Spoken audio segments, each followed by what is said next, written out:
Hey everyone, and welcome. Today, we're going to pry open the case on the tech we use every single day and take a look at the tiny, powerful brains that make our modern world tick. I mean, have you ever really stopped to think about it? How can your phone be this incredibly powerful, do-everything machine while your microwave, well, it does one thing, and it does it perfectly every time?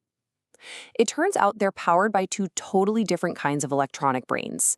And we're about to figure out what makes them so different. You know, what's wild is that from the biggest, room-sized supercomputer down to the simplest little chip in a singing birthday card, they're all built on the exact same core principles.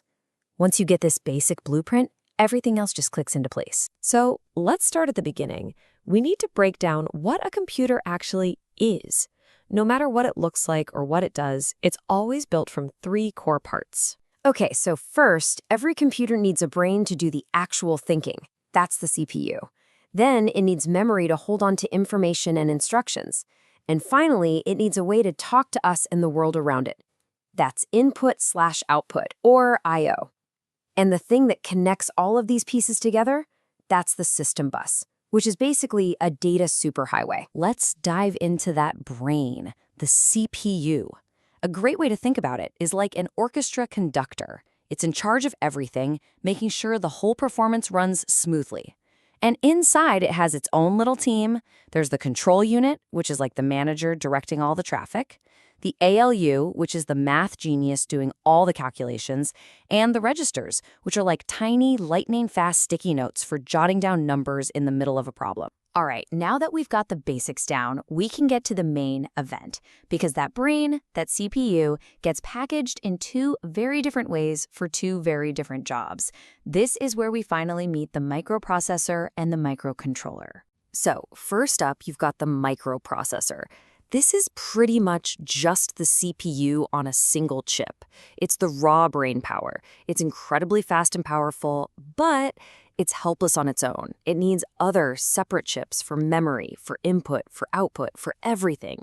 The analogy of a star surgeon is perfect. They're a genius at their one job, but they can't do a thing without a full operating room, a support staff of nurses, and all the specialized equipment. This is the kind of brain you'll find in your PC or your laptop. Then, on the complete flip side, you have the microcontroller. This is the all-in-one solution.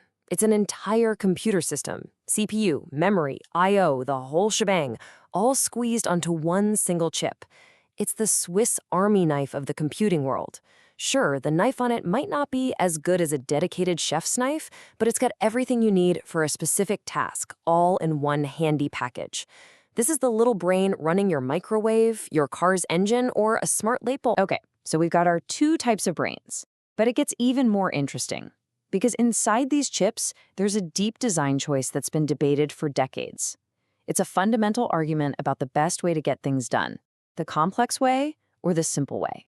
This is the great debate of CISC versus RISC. It all boils down to the language the processor speaks. CISC, that's complex instruction set computing, is all about creating really powerful instructions that can do a lot of work in one go. But RISC, reduced instruction set computing, takes the exact opposite approach. It uses a small set of super simple, bare-bones instructions that each execute incredibly fast. And this one philosophical difference creates all these fascinating trade-offs you see here. Because RISC instructions are so simple, they're designed to execute in a single, predictable tick of the processor's clock. To make that possible, they need lots of that super fast on-chip memory, those registers we talked about. CISC instructions, on the other hand, are more powerful, but they take more clock cycles and can work directly with the slower main memory. It's this constant tug-of-war between hardware complexity and software simplicity. I absolutely love this analogy because it just makes it so clear. With CISC, you walk up and say, "Give me a number 5 combo." One command, and the kitchen knows to get you the burger, the fries, and the drink. But with RISC, it's like ordering a la carte. You say, 1 burger, 1 fries, 1 drink.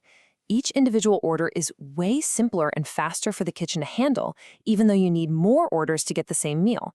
It's all about that trade-off. All right, that's enough theory. Let's get our hands dirty and look at a real-world example of how this all comes together.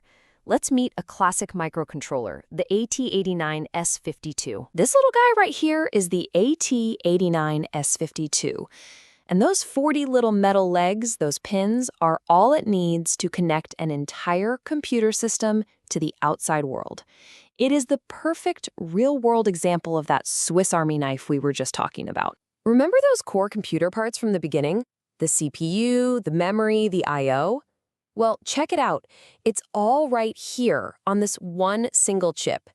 It's got its own 8-bit CPU, its own memory for storing programs and data, I/O ports for talking to sensors, timers, literally everything it needs to be a self-sufficient little system. Okay, so we've talked surgeons and Swiss Army knives, combo meals and a la carte menus, but why does any of this actually matter to you? Well, it matters because these competing ideas are behind practically every piece of technology you touch every single day. And here it is, the big reveal. That powerful, complex CISC approach, that's the world of Intel and AMD.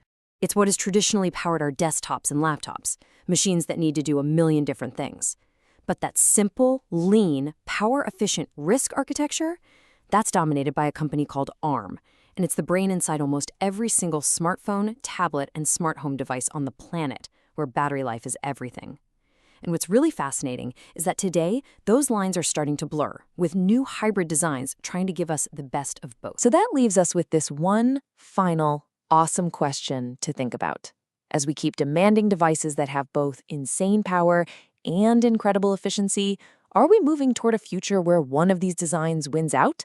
Or will the future of computing always belong to some clever, evolving fusion of these two brilliant and competing ideas?